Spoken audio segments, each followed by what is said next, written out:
In today's video, I'm going to teach you how to remove background noise in CapCut PC.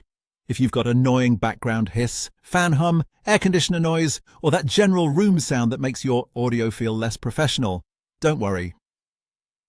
CapCut PC has a very simple built-in tool that can help clean it up quickly, and the best part is that you can do it directly inside the editor without needing any extra software.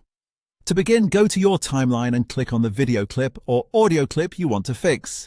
Make sure the clip is highlighted because CapCut needs that selection in order to show the correct sound controls. If nothing is selected, the settings you need may not appear, so this first step is important. Once your clip is selected, move your mouse over to the top right Properties panel. In that panel, click on the Audio tab under Basic. This is where CapCut keeps the main audio settings for the selected clip. After that, scroll down through the available options until you find the setting called Reduce Noise. Take your time here if needed because depending on your panel size or layout, you may need to scroll a little to see it.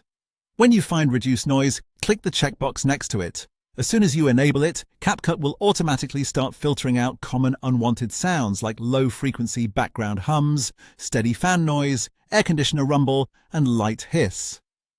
At the same time, it tries to keep your voice sounding clear and natural, which is exactly what you want for spoken content. Right above that setting, you may also see loudness normalization. You can check that option as well if you want CapCut to help balance your speech volume. This can be especially useful if parts of your voice are a little too quiet or uneven from one section to another. It's a quick way to make the overall audio feel more consistent and easier to listen to. After that, you're done. Your audio should already sound cleaner and more polished with just a couple of clicks. If you want the best result, it's always a good idea to play back a short section of your clip and listen carefully so you can hear the difference before and after the noise reduction. That's the easiest way to remove background noise in CapCut PC, and it only takes a moment to do.